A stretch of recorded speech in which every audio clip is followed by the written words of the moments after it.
Bienvenue sur Horizon News, votre fenêtre sur l'actualité africaine. Vous informer vite, bien et sans détour. C'est notre mission. Aujourd'hui, plongez dans une affaire brûlante au Bénin. La convocation choc de Boni Yayi, président du Parti Les Démocrates, et des candidats Renaud Agbojo et Jude Lodjou par la police judiciaire. Ce rebondissement dans le scandale du parrainage électoral pour la présidentielle de 2026 soulève des questions explosives sur la démocratie béninoise. Que cache cette enquête? Restez avec nous pour décrypter ce dossier crucial et ses implications. Abonnez-vous à Horizon News. Aimez et partagez cette vidéo pour ne rien rater des prochaines révélations. Boni Yayi et le duo candidat du Parti Les Démocrates, Maître Renaud Agbojo et Jude Lodjou ont reçu une convocation de la police judiciaire. Vous l'avez évoqué dans votre journal. Que peut-on retenir? Oui, déjà, c'est mon baptême de feu sur votre plateau. Je voudrais quand même dire bonjour à toute l'équipe. Bonjour également aux promoteurs. Et nous vous suivons de très près. Nous voyons en tout cas tout cet excellent boulot que vous faites par ici. Oui, vous l'avez évoqué.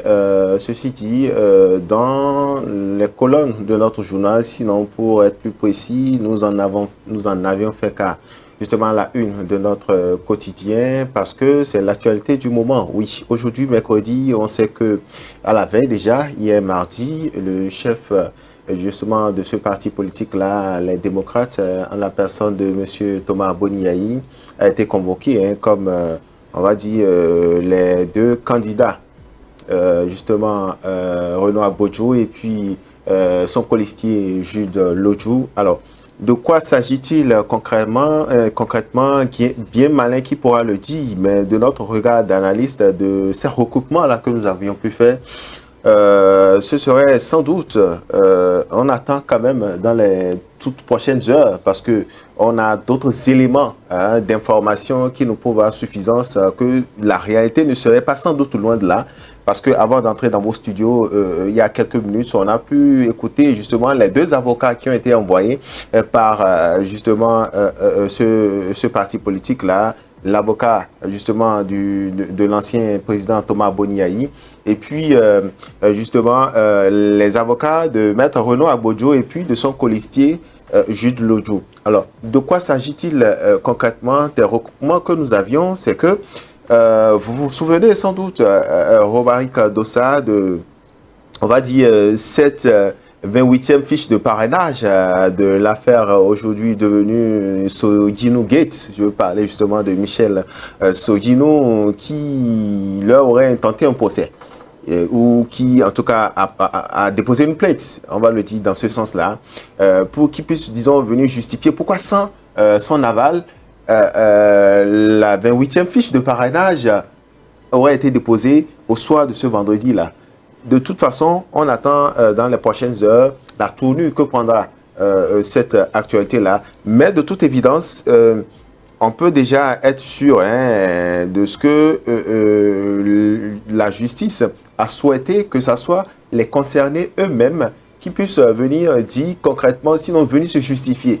Les avocats sont justement de la défense, mais malheureusement, quand ils se sont présentés ce matin, la Cour a jugé bon que ce soit les concernés elles-mêmes, parlant justement du chef de l'ancien chef de l'État, pardon, et puis le candidat du Parti Les Démocrates, Maître Renaud Agbojo, et puis Jude Lodjou. La Cour aurait souhaité que ce soit les concernés elles-mêmes qui viennent, disons, se justifier.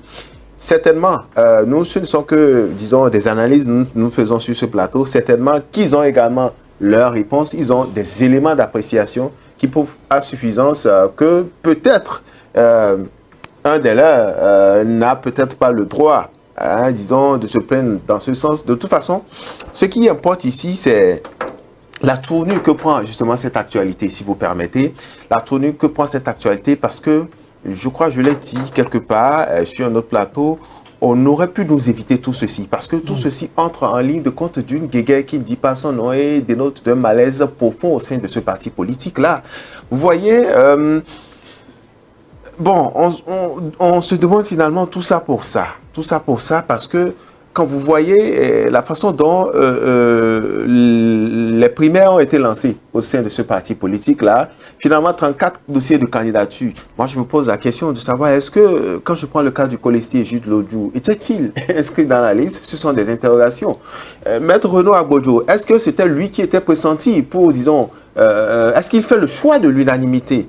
Ça encore, c'est des interrogations. Et pourquoi continuons-nous pas à assister à, disons, on va dire, ce feuilleton politico-juridique, si on peut le dire ainsi? Ce sont également des interrogations. Mais de toute façon, je pense que le peuple béninois a besoin, disons, de joutes électorales assez paisibles. On a besoin des moments de fête de la démocratie, comme on en assiste à chaque élection au Bénin. On veut bien espérer, hein. Bon, je suis un peu sceptique. Malheureusement, j'ai un peu un pincement au cœur parce qu'ils ne se sont pas pris très tôt et aujourd'hui sont devant le fait accompli. Je veux parler justement de ce parti politique-là, dans la mesure où on aurait pu anticiper sur un certain nombre de choses. Vous voyez, aujourd'hui, pendant que malheureusement, c'est aussi ça la politique. Vous et moi, nous savons que la politique, ce n'est pas, c'est pas fait pour les enfants de cœur. C'est ce milieu-là où une seule faille peut-être du camp adverse peut profiter à l'autre camp. Vous voyez, aujourd'hui, ils sont en difficulté. On aurait souhaité, peut-être que dans les tout prochains jours, on nous a parlé du 23, tous les regards, on va le dire comme ça, sont désormais braqués vers la Cour constitutionnelle. Donc, demain, on pourra être situé sur l'issue que prendra, en tout cas, est-ce que le recours aura-t-il une issue favorable, le recours du Parti Les Démocrates? On se souvient que l'honorable Abdel Kamel Ouassangari a justement demandé quelques jours pour, disons, apporter de nouveaux éléments d'appréciation. Oui, ainsi, attendons de voir, mais toujours est-il qu'avec ce rebondissement-là, une convocation, voyez, voir la veille, qui est adressée à ces... Est-ce que quelque part, ça ne vient pas, disons, fragiliser, ça ne vient pas décrédibiliser aussi? Parce que moi, peut-être en tant que militant, mais je rappelle que je suis ici en tant que journaliste, je suis là en tant qu'analyste, mais j'imagine un peu de la posture, disons, d'un militant pro et démocrate, l'état de sa psychologie. Alors, on aurait pu nous épargner, disons, cette situation, disons, d'imbroglio face à laquelle nous sommes, dans laquelle nous sommes. On aurait pu nous éviter, disons, tout ça en prenant très tôt. Vous voyez, je dis souvent quelque chose, et je vais encore le dire sur votre plateau. Rien ne nous dit qu'au sein du parti, disons, des partis de la mouvance, que le ticket qui a été présenté a été le choix de l'une, a été, disons, adoubé par tous ces partis-là. Mais ils ont trouvé la stratégie de faire leurs égos et leurs logos. Rien ne nous prouve que tout le monde a applaudi à l'unisson le ticket Wadaini Talata. Mais ils sont parvenus quand même à imposer ce choix. Et vous voyez un peu ce que ça a donné à Parakou lors de l'investiture de ce parti politique-là. Certes, comparaison n'est peut-être pas raison, les réalités ne sont peut-être pas les mêmes, mais en de pareilles circonstances, quelque part aussi, j'ai un peu de regret quand on voit les têtes de pont qui sont au sein de ce parti politique-là. C'est quand même des têtes bien faites. C'est des personnalités qui ont de l'expérience. Pour un chef de parti qui a pu diriger également ce pays, je pense, ma foi, on aurait pu, je peux me tromper, on aurait pu anticiper, pour ne pas me répéter, sur un certain nombre de choses. Parce que quand on est leader dans un groupe, on trouve la formule, disons, pour accorder les violons, on trouve la formule pour ne pas frustrer. Vous avez vu les révélations, vous avez vu également le témoignage de l'ancien parlementaire Saka Fikara, vous avez vu la lettre ouverte de l'honorable Éric Mundete, vous avez vu également les déclarations de Michel Sodjinou qui avait déjà alerté depuis le 2 septembre que s'il n'y a pas consensus, si le choix n'était pas consensuel, qu'il allait mettre le pied dans les plats et le faire.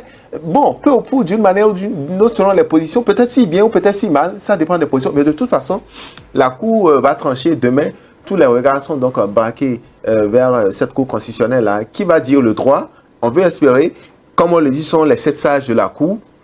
L'autre enjeu aussi qu'il faut regarder, on veut bien espérer. Et rien ne nous dit, le Bénin se porte très bien. Le Bénin va, disons, traverser, je suis confiant de cela, le Bénin va traverser cette période-là dans la paix, dans la quiétude, et ce sera tout bénéfique pour tous citoyens. C'est ce que nous pourrons souhaiter. Merci pour l'information et merci pour cette belle analyse. Merci d'avoir suivi Horizon News, où nous vous informons vite, bien et sans détour. La convocation de Boni Yayi, Renaud Agbojo et Jude Lodjou par la police judiciaire béninoise marque un tournant explosif dans la crise électorale de 2026.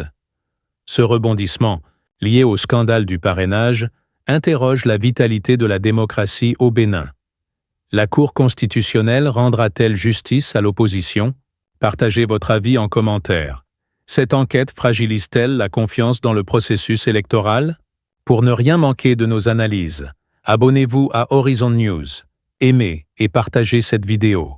Restez connectés pour l'actualité africaine.